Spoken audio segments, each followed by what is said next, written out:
Le poison n'est pas arrivé à la réception de mariage d'Evelyn Moretti avec le tonnerre, des coups de feu ou un cri d'alarme. Il est venu dans une coupe de champagne en cristal, porté à travers une salle de bal dorée par un homme habillé en employé d'hôtel. Pendant ce temps, un orchestre jouait doucement sous des lustres.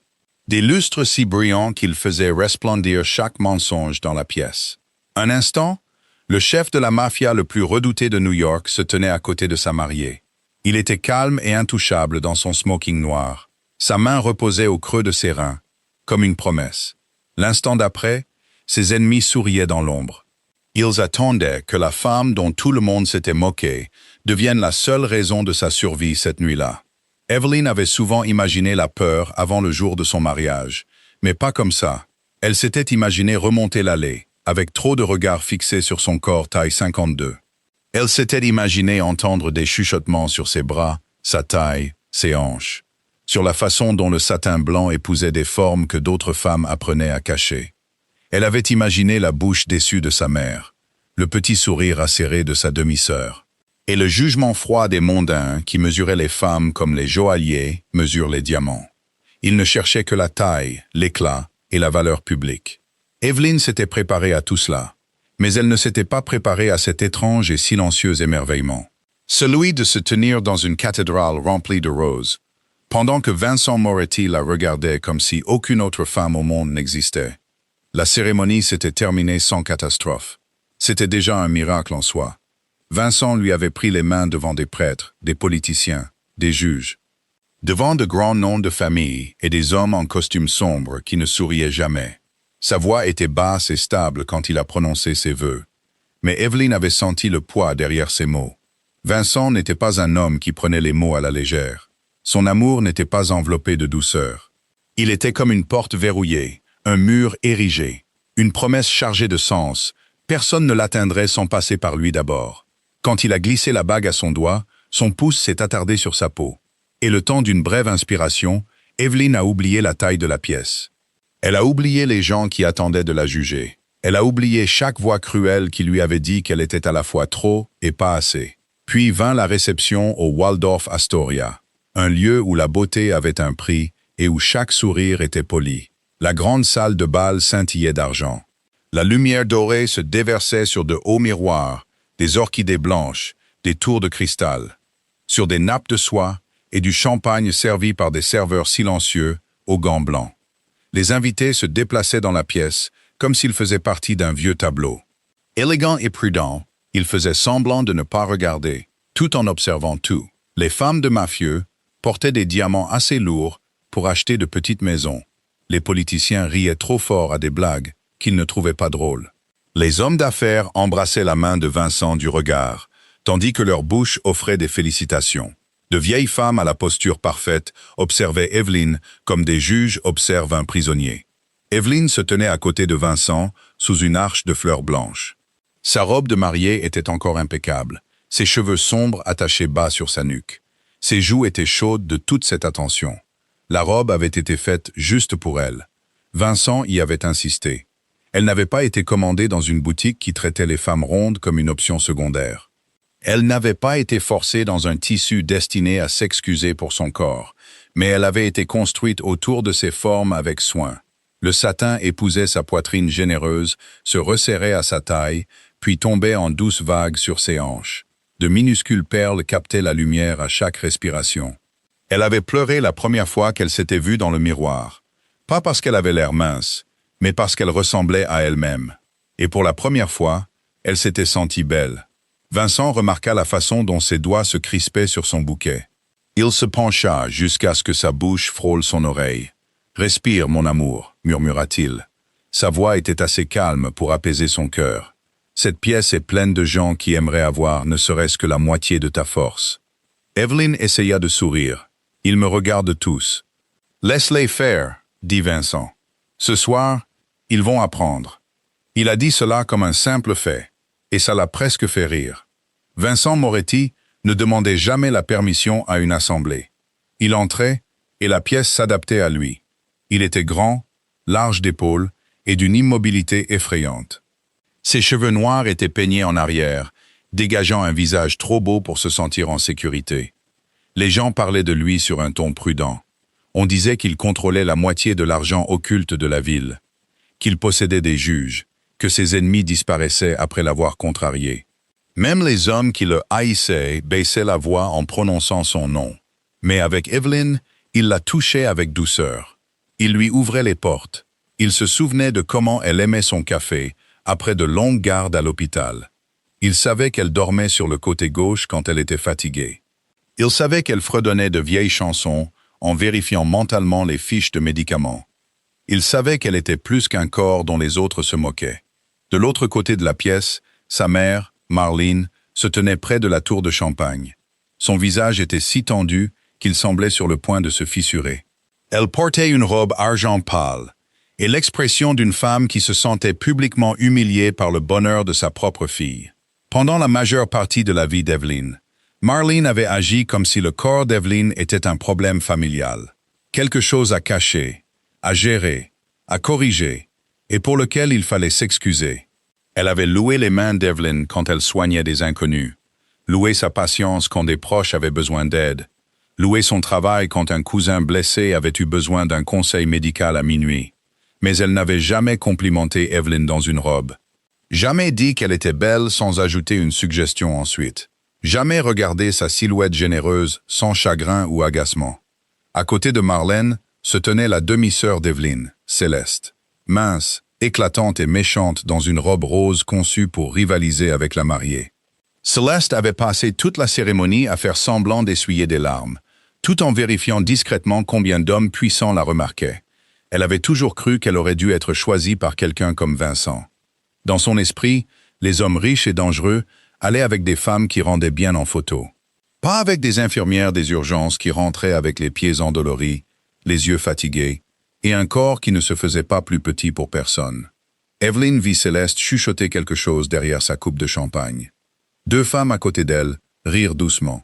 Le son parvint à Evelyn à travers la musique, comme une aiguille glissant sous la peau. Vincent la sentit se raidir. Il ne tourna pas la tête, mais sa main se fit plus chaude contre son dos. « Qui ? Ce n'est rien », murmura Evelyn. Les yeux de Vincent restèrent fixés droit devant, mais quelque chose changea dans sa mâchoire. « Rien ne te fait retenir ta respiration. » Evelyn baissa les yeux sur le bouquet dans ses mains. Des roses blanches, un ruban pâle. Ses doigts semblaient doux autour des tiges. Pendant une seconde, elle eut de nouveau 12 ans, debout dans un grand magasin, tandis que sa mère chuchotait que rien ne lui allait. Puis elle eut 16 ans, séchant un bal de l'école parce que la robe qu'elle voulait n'existait pas dans sa taille. Puis elle eut 28 ans, assise dans une salle de pause à l'hôpital, pendant qu'une autre infirmière plaisantait sur le fait qu'Evelyn devait être douée pour soulever les patients, car elle était bâtie pour ça. Elle avait survécu à des blessures par balle, des accidents de voiture, des familles en deuil, à des hommes ivres hurlant aux urgences, et à des nuits où l'hôpital semblait tenir avec du ruban adhésif et des prières. Mais un chuchotement pouvait encore trouver la vieille blessure. Avant qu'elle ne puisse répondre à Vincent, Marlene s'approcha avec Céleste à ses côtés. Elles se frayèrent un chemin dans la foule, avec une grâce étudiée, souriant à tout le monde sauf à Evelyn. Marlene fit la bise dans le vide, près de la joue de Vincent. Elle toucha sa manche comme si elle voulait que des témoins voient à quel point elle était proche du pouvoir. « Vincent », dit Marlène d'un ton enjoué. « Quel bel événement, vraiment. Personne ne peut dire que la famille Moretti fait les choses à moitié. » Vincent lui fit un signe de tête poli. C'était le genre de politesse qui glaçait au lieu de réchauffer. « Marlène ». Céleste se pencha à son tour, son parfum doux et lourd. « Evelyn, cette robe est très audacieuse. » Le sourire d'Evelyn vacilla. « Merci, je le pense vraiment, » dit Céleste, les yeux brillants d'une fausse innocence. La plupart des femmes auraient peur de porter du satin avec ta silhouette, mais tu as toujours eu du courage. Marlène eut un petit rire gêné, le genre destiné à rendre la cruauté plus douce. Céleste, ne la taquine pas, c'est le jour de son mariage. Je ne taquine pas, dit Céleste. Je trouve ça inspirant. Vincent ne se soucie clairement pas de ce que les autres pensent. Un silence se forma autour d'eux. Pas assez grand pour toute la salle, mais assez pour que les tables les plus proches entendent. Evelyn sentit chaque mot la frapper. Elle regarda Vincent, mais il ne regardait plus Céleste. Son regard était devenu silencieux. C'était le premier signe de danger. La colère de Vincent ne montait pas comme un feu. Elle s'approfondissait comme l'eau dans un puits sombre. Marlène toucha le bras d'Evelyne, ses doigts légers mais froids. « Tu dois comprendre, ma chérie. Les gens sont surpris. Un homme comme Vincent a des ennemis partout. Ils s'attendent à ce qu'il choisisse quelqu'un qui renforce son image. Quelqu'un de raffiné. Quelqu'un qui s'intègre facilement à ses côtés. » Evelyne retira son bras. « Je suis à ses côtés. »« Oui, » dit Marlène, son sourire se crispant. « Mais être à ses côtés est une chose, y avoir sa place en est une autre. » Vincent bougea alors, juste un peu, se rapprochant d'Evelyne. Ce n'était pas spectaculaire. Il n'éleva pas la voix. Mais les hommes près du mur le remarquèrent. Ses gardes le remarquèrent. L'orchestre sembla jouer plus doucement, sans qu'on le lui demande. Céleste, aveuglée par la jalousie, continua. « Tu dois admettre que les gens parlent. » Certaines épouses ont dit que ça donnait à Vincent un air sentimental, comme si le mariage l'avait rendu négligent. Vincent tourna la tête vers elle. « Qui a dit ça ?» Céleste cligna des yeux. Pour la première fois de la soirée, son sourire se déforma. « Je ne faisais que répéter ce que les gens chuchotent. »« Alors répète les noms. » Le visage de Marlène pâlit. « Vincent, s'il te plaît, nous sommes une famille maintenant. » Céleste ne voulait pas faire de mal. « Non, » dit doucement Vincent. Elle voulait faire du mal. Elle pensait simplement que je le tolérerais parce qu'elle l'a enrobé de parfum. Le petit cercle autour d'eux devint immobile. Le cœur d'Evelyne battait fort. Une partie d'elle voulait toucher Vincent et lui demander de laisser tomber. C'était la vieille habitude. Maintenir la paix. Sourire, ravaler sa peine, prétendre que la blague n'était pas blessante. Mais une autre partie d'elle, une partie fatiguée et silencieuse, qui avait été patiente pendant trop d'années, resta muette. Elle voulait entendre ce qui se passerait quand quelqu'un refuserait enfin de rire avec les autres. Vincent prit une coupe de champagne sur le plateau d'un serveur qui passait. Bien qu'il ne boive pas, il la tenait nonchalamment entre ses doigts et se tourna vers la salle de bal. Sa présence changea la pièce, avant même sa voix. Les conversations se firent plus rares. Les rires s'éteignirent. Les têtes se tournèrent. Les gens sentirent que l'atmosphère avait changé. Que la réception avait franchi une ligne invisible, passant de la célébration au jugement. « Puis-je avoir votre attention ?» dit Vincent. Il ne cria pas. Il n'en avait pas besoin. Toute la salle de bal tomba dans le silence, comme si on avait posé un dôme de verre sur elle. Evelyne leva les yeux vers lui, la gorge serrée. Vincent se tenait sous les lustres, une main autour de la coupe intacte. L'autre reposait ouvertement sur la taille d'Evelyne. Il ne la cachait pas, ne la plaçait pas derrière lui. Il la tenait à ses côtés, là où tout le monde pouvait la voir. « J'ai entendu beaucoup de chuchotements ce soir, » dit-il. Certains venant d'inconnus, d'autres de gens qui auraient dû être plus avisés. Il y a des invités dans cette pièce qui pensent que ma femme n'est pas celle qu'ils s'attendaient à ce que je choisisse. Ils croient que son corps la rend ordinaire. Ils croient que sa douceur me rend faible. Ils croient que parce qu'ils ont vécu de petites vies avec de petits esprits, ils sont qualifiés pour mesurer la valeur de la femme qui se tient à mes côtés. Les yeux d'Evelyne la brûlaient. Elle essaya de baisser le regard. Mais la main de Vincent se raffermit doucement sur sa taille, la gardant ancrée. Il continua, la voix calme et tranchante. « Laissez-moi être très clair. Evelyne n'est pas mon erreur. Elle n'est pas mon compromis. Elle n'est pas ma honte. Elle est la femme qui a passé des années à sauver des vies, pendant que beaucoup d'entre vous passaient leur vie à sauver la face. Elle a tenu des mourants avec des mains plus stables que la plupart des hommes ici présents ne pourraient tenir un verre. Elle a fait face au sang, à la peur, au chagrin et au chaos hurlant. Et elle n'a jamais demandé au monde de la féliciter pour ça. » Marlène semblait figée. Les lèvres de Céleste s'entr'ouvrirent, mais aucun son n'en sortit. Autour d'eux, les femmes de mafieux cessèrent de faire semblant de ne pas écouter. Les politiciens baissèrent les yeux sur leurs assiettes. Les ennemis de Vincent observaient avec des yeux attentifs. Ils essayaient de décider si cette déclaration le rendait plus fort ou plus facile à blesser.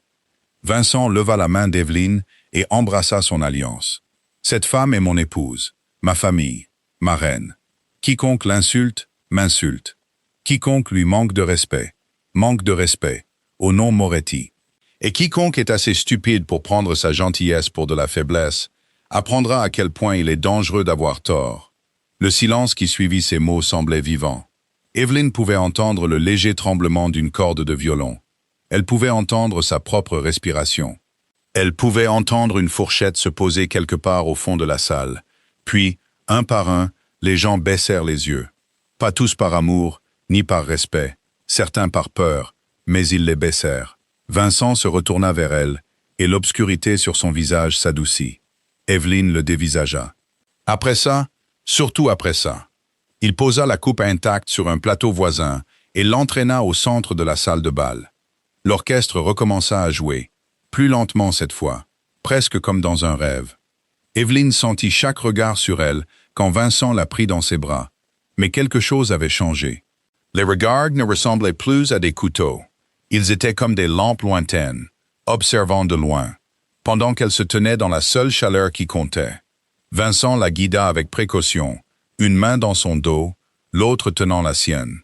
Il se déplaçait comme un homme habitué au danger, mais avec elle, il était patient. Il la laissa trouver le rythme. Il laissa la robe balayer le sol. Il laissa toute la ville le regarder adorer la femme qu'ils avaient essayé de rabaisser. Pendant quelques minutes, Evelyne s'autorisa à croire que le pire était passé. Elle sentit un émerveillement, silencieux et fragile, monter dans sa poitrine. Peut-être que c'était ça, le sentiment de sécurité. Pas l'absence de cruauté, mais la présence de quelqu'un qui ne la laisserait pas sans réponse. Elle regarda le visage de Vincent, les traits durs adoucis seulement pour elle. Et elle pensa à la vie qui l'attendait au-delà de cette pièce. Un foyer, un mariage, de longues matinées après les gardes de nuit, son monde et le sien se rencontrant quelque part entre le danger et la guérison. Puis elle revit le serveur. Il se tenait près du fond de la salle de bal, trop immobile. Il tenait un plateau d'argent avec du champagne frais. Evelyn le remarqua parce que les infirmières remarquent les détails quand tout le monde remarque le drame. Sa veste était mal ajustée aux épaules. Ses gants étaient trop propres pour quelqu'un qui avait servi toute la nuit. Ses yeux ne bougeaient pas comme ceux du personnel de l'hôtel. Ils ne cherchaient pas les verres vides ou les mains levées. Ils observaient Vincent. Le corps d'Evelyn se tendit. Vincent le sentit. « Qu'est-ce qu'il y a ?»« Je ne sais pas, » murmura-t-elle. Le serveur commença à se diriger vers eux. La formation d'Evelyn s'éveilla sous sa peau, pas encore tout à fait consciente, mais grandissante. Elle observa ses mains. Elle observa le plateau.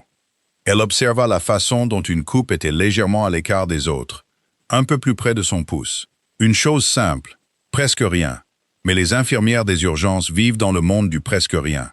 Un petit changement dans la respiration, une couleur étrange autour des lèvres, un retard d'une demi-seconde dans la réaction. Le presque rien était l'endroit où la mort aimait se cacher. Avant qu'elle ne puisse parler, un capitaine de Moretti s'avança et prit 2 coupes du plateau. Une pour lui, une pour Vincent. Le serveur inclina la tête et s'éloigna. Evelyn continua de regarder. Le capitaine tendit le champagne à Vincent avec un sourire. « À votre épouse, patron. » Vincent prit la coupe. La main d'Evelyn se referma sur son poignet, avant qu'il ne puisse la lever. Le capitaine rit doucement. « Déjà protectrice ?» Vincent regarda Evelyn au lieu de l'homme. « Ève ?» Ses yeux étaient fixés sur le champagne. Les bulles montaient trop lentement.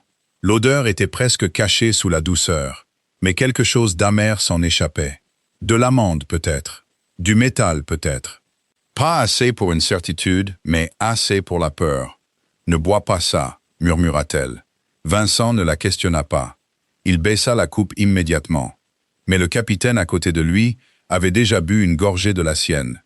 Pendant 1 seconde, rien ne se passa. Puis le sourire du capitaine se brisa. Sa main se porta à sa gorge, ses genoux fléchirent. La coupe glissa de ses doigts et se brisa sur le sol en marbre. Le son déchira la musique comme de la glace se fendant sur un lac gelé. La salle de bal retint son souffle. Vincent se tourna vers lui. Et c'est à ce moment que le premier cri s'éleva des portes d'Est. Un autre serveur laissa tomber son plateau et sortit une arme de sous sa veste.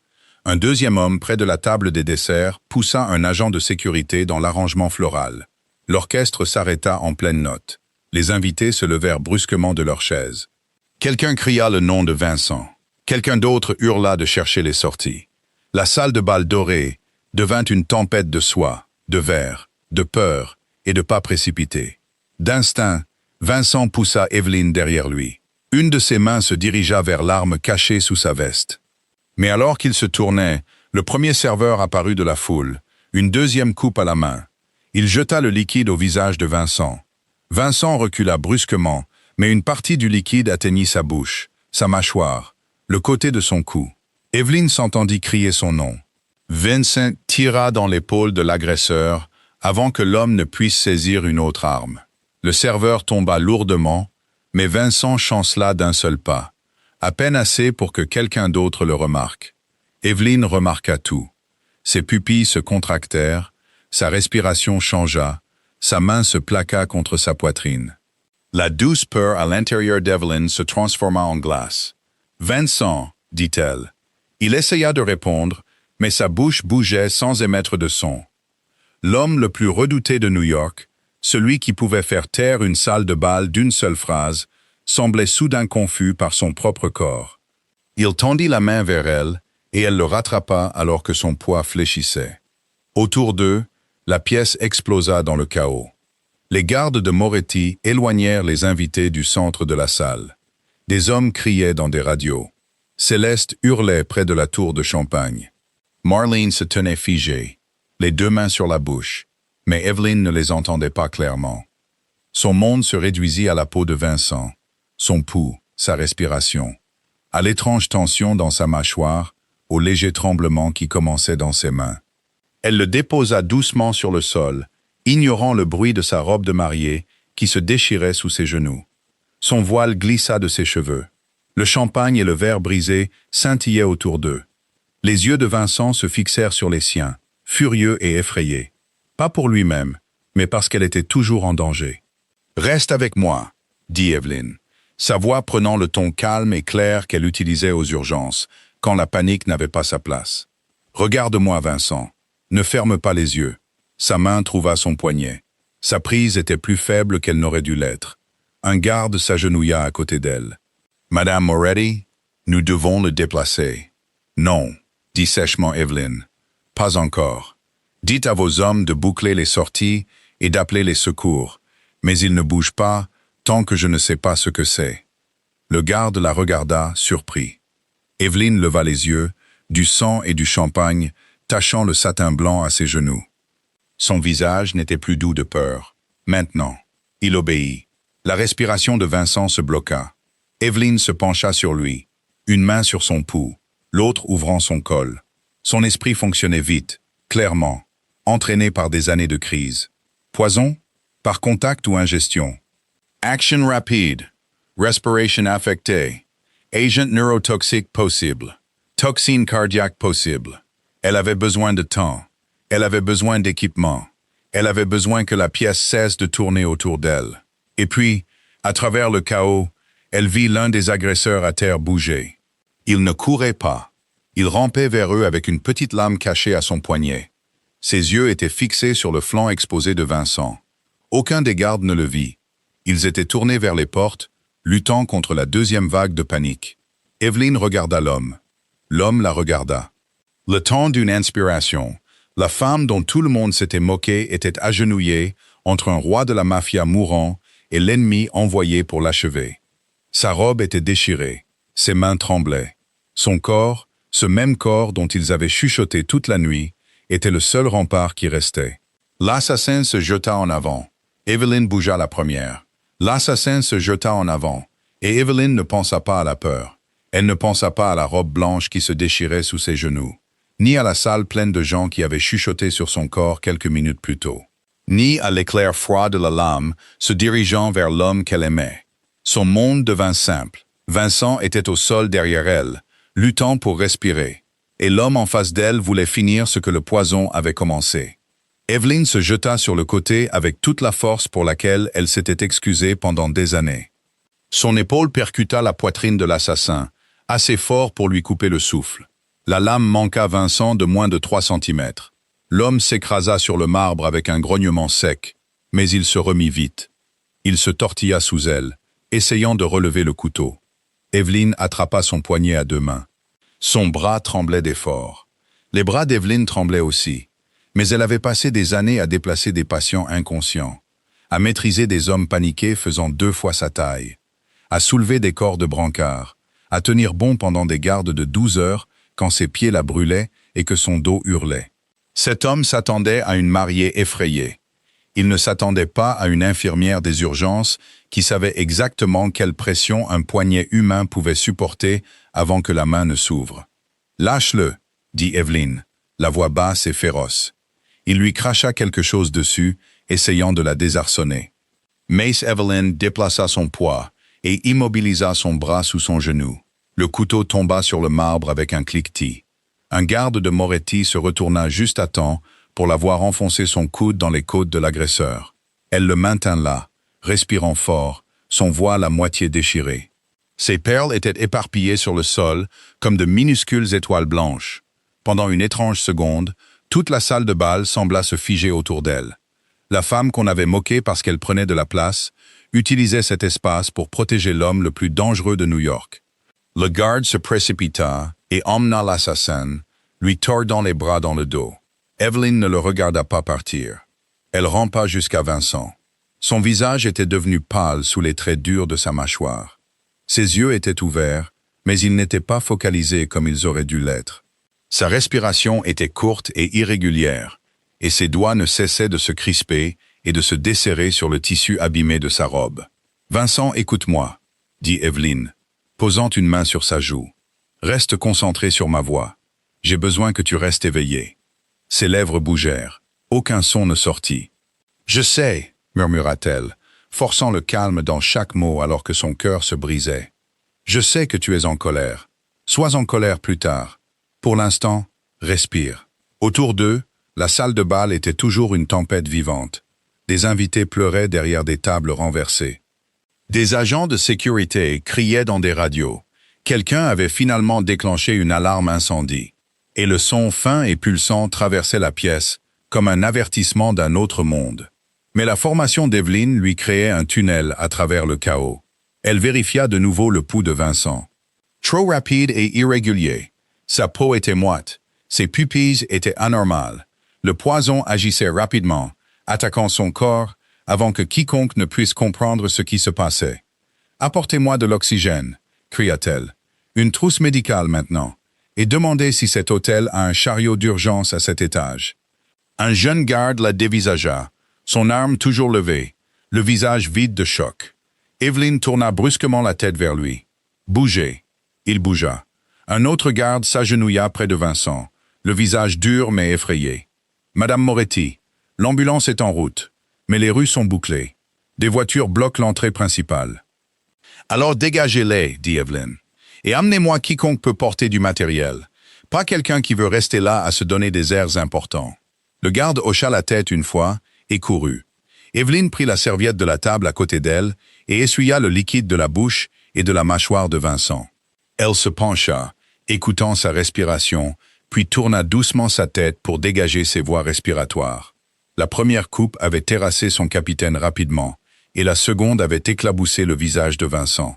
Une partie avait touché ses lèvres, une autre avait pénétré sa peau. Evelyn ne connaissait pas encore le poison exact, mais elle en savait assez pour mener la première bataille, le faire respirer, maintenir son cœur en activité, éloigner la panique de ses mains. Marlene apparut à quelques mètres, pâle et tremblante, avec Céleste agrippée à son bras. Aucune d'elles n'avait l'air cruelle maintenant. Elle semblait petite, humaine, terrifiée. « Evelyn, » murmura Marlene, « que pouvons-nous faire ?» Evelyn ne quitta pas le pouls de Vincent des yeux. « Restez en arrière, sauf si je vous demande quelque chose. » La voix de Céleste tremblait. « Va-t-il mourir ?» La main d'Evelyn se figea une demi-seconde, puis elle leva les yeux. L'expression sur son visage fit reculer Céleste. « Non, » dit Evelyn, « pas ce soir. » Un agent de sécurité de l'hôtel arriva avec un sac d'urgence rouge. Evelyn l'ouvrit d'un coup sec, cherchant rapidement. Du matériel de base. Pas assez, mais assez pour commencer. Elle plaça un masque à oxygène sur le visage de Vincent et régla le débit avec des doigts qui refusaient de trembler. Quand sa poitrine se souleva un peu plus fort, elle sentit la première petite étincelle d'espoir. Puis l'un des hommes plus âgés de Vincent arriva en courant avec une mallette médicale noire. Le genre qu'aucun hôtel ne garderait, lourde et verrouillée par un scanner d'empreintes digitales. L'homme appuya son pouce dessus et l'ouvrit à côté d'elle. Le patron garde du matériel d'urgence avec son équipe de sécurité, dit-il. Pour les fusillades, le poison, n'importe quoi. Bien, dit Evelyn, déjà en train de chercher. Alors, pour une fois, sa paranoïa est utile. L'homme cligna des yeux, presque surpris au point de rire, mais Evelyn n'avait pas le temps pour l'humour. Elle trouva ce dont elle avait besoin. Pas tout, mais assez pour ralentir le poison et garder Vincent en vie jusqu'à l'arrivée de plus d'aide. Elle travaillait avec la vitesse silencieuse de quelqu'un qui avait fait des choses impossibles dans des chambres d'hôpital lumineuses, pendant que les familles priaient derrière une vitre. Elle donnait des ordres. Elle surveillait sa respiration.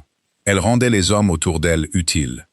Personne ne la remettait en question maintenant, ni les gardes, ni les capitaines de la mafia, ni les mondains pressés contre le mur, les larmes striant leur maquillage parfait. Evelyn était devenue le centre de la salle de bal, et chaque personne obéissait au rythme de sa voix. La main de Vincent retrouva la sienne. Sa prise était encore faible, mais elle était là. « C'est ça », murmura-t-elle. « Accroche-toi à moi. » Ses yeux bougèrent, la trouvant enfin. En eux, sous la douleur et la confusion, elle vit de la fureur. Ce n'était pas la peur de la mort. Vincent Moretti avait vécu trop près de la mort pour en être surpris.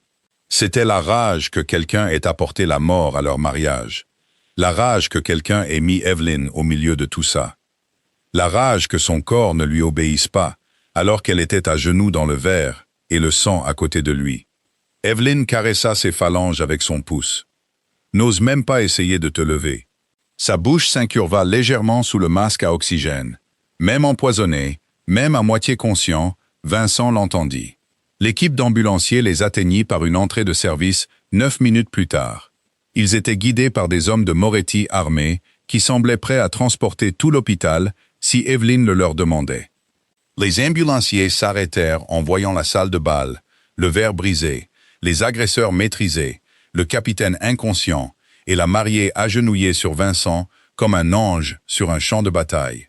Evelyn leur fit un rapport rapide avant qu'ils ne puissent poser de questions.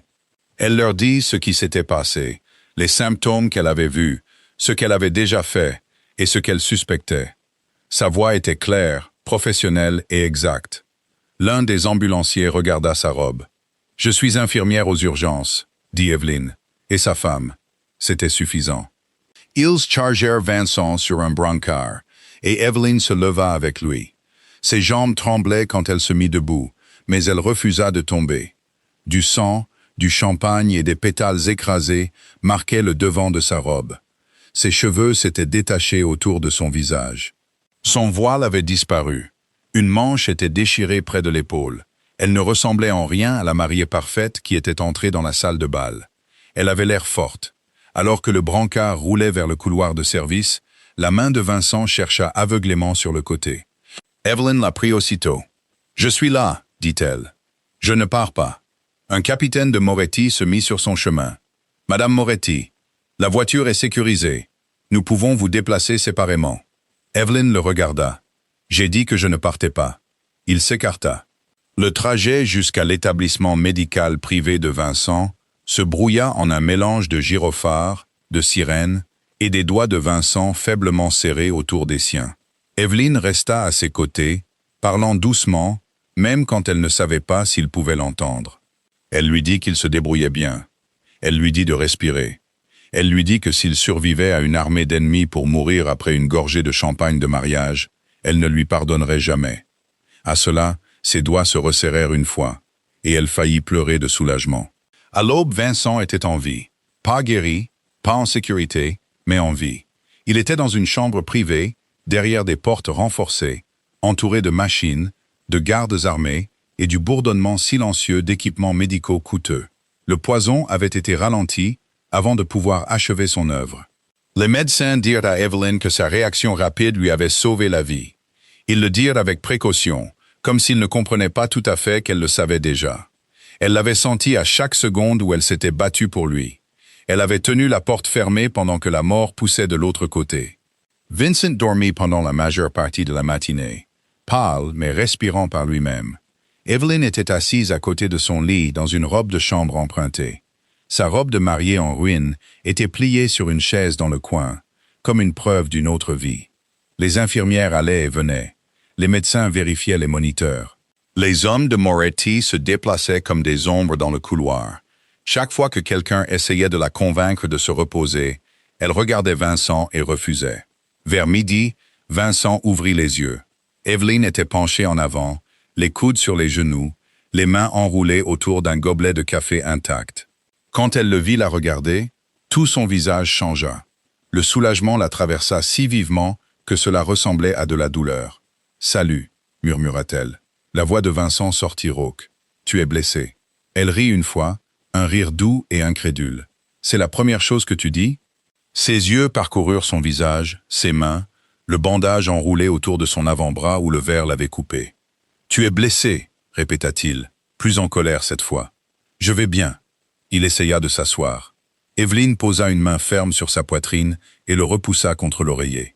« Ne me force pas à me battre avec toi aussi. » Vincent la fixa, et lentement, à travers l'épuisement et le poison qui quittait encore son corps, quelque chose de chaleureux entra dans ses yeux. « Tu m'as sauvé? Oui. Tu as arrêté l'homme au couteau? Oui. Tu as donné des ordres à mes hommes?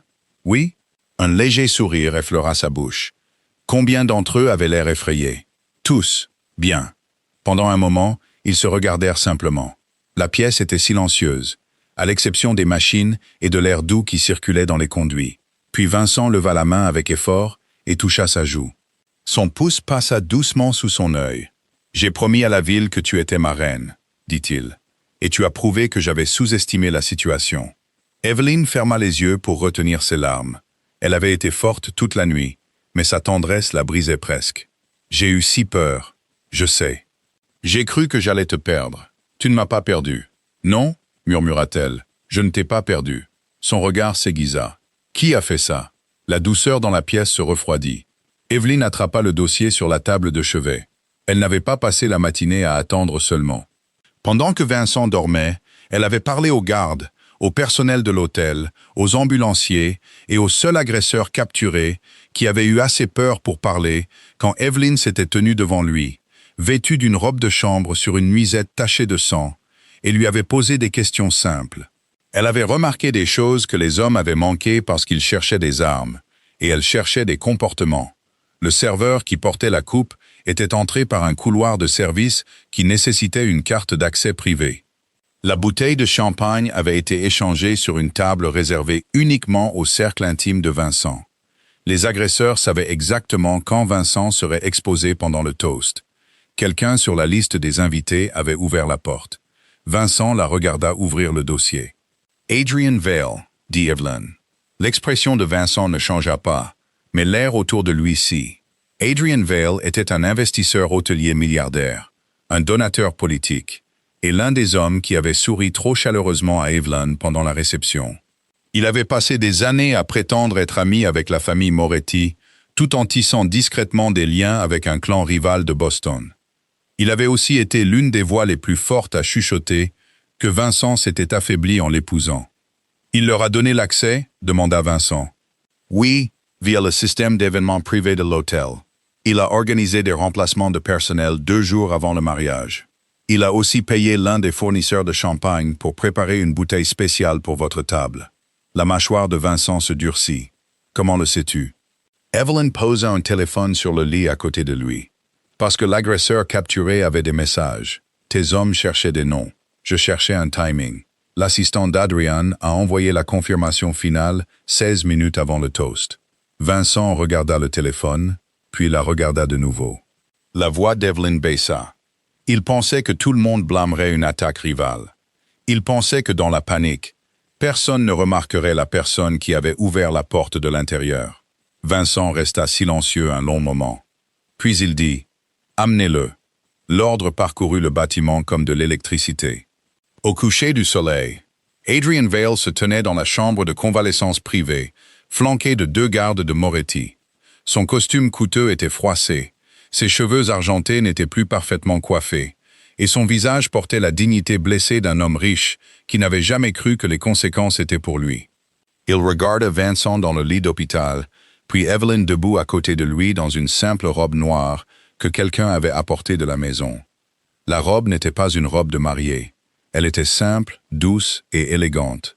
Elle épousait son corps sans excuse. « Vincent, dit prudemment Adrian. »« C'est un malentendu. » Vincent ne parla pas. Adrian regarda Evelyn à la place, pensant peut-être qu'elle serait plus facile. C'était sa dernière erreur. « Vous devriez vous reposer, ma chère, dit-il. Après une nuit si terrible, vos émotions doivent être accablantes. » Evelyn s'avança. « Mes émotions vont très bien. » Adrian sourit finement. « Vous êtes infirmière. Je respecte ça. Mais ce n'est pas une affaire d'hôpital. Ces choses sont compliquées. »« Non, » dit Evelyn. « Un homme en faux uniforme a apporté du champagne empoisonné à ma réception de mariage, parce que vous lui avez donné l'accès. » Ce n'est pas compliqué. Son sourire s'effaça. Elle continua, calme et posée. « Vous avez choisi le Waldorf parce que votre entreprise y a un contrat de service privé. Vous avez changé la liste du personnel. Vous avez déplacé l'un des serveurs attitrés de Vincent à un autre étage. Vous avez fait en sorte qu'une bouteille soit marquée d'un ruban doré pour que l'agresseur sache quelle coupe lui tendre. Vous avez fait tout ça parce que vous pensiez que l'amour de Vincent pour moi le rendait négligent. » Les yeux d'Adrian vacillèrent. Vincent le vit, ainsi que tous les gardes dans la pièce. « Vous pensiez que j'étais une faiblesse, » dit Evelyn. « Vous pensiez que les gens se moqueraient de moi, que Vincent serait distrait et que la salle serait trop occupée à juger mon corps pour remarquer votre trahison. » Adrian déglutit. « Vous n'avez aucune preuve qui tiendrait devant un tribunal. » Evelyn sourit alors, mais il n'y avait aucune douceur dans son sourire. « Je ne vous juge pas devant un tribunal. » Pour la première fois, Adrian parut effrayé. La voix de Vincent s'éleva du lit, calme et rauque. « Ma femme décide. » Adrian se tourna vers lui. « Vincent, sois raisonnable. » Les yeux de Vincent étaient froids. « Tu as essayé de me tuer à mon propre mariage. Le raisonnable est mort dans la salle de bal. » Evelyn regarda les gardes. La pièce attendait. C'était une chose étrange que ce silence.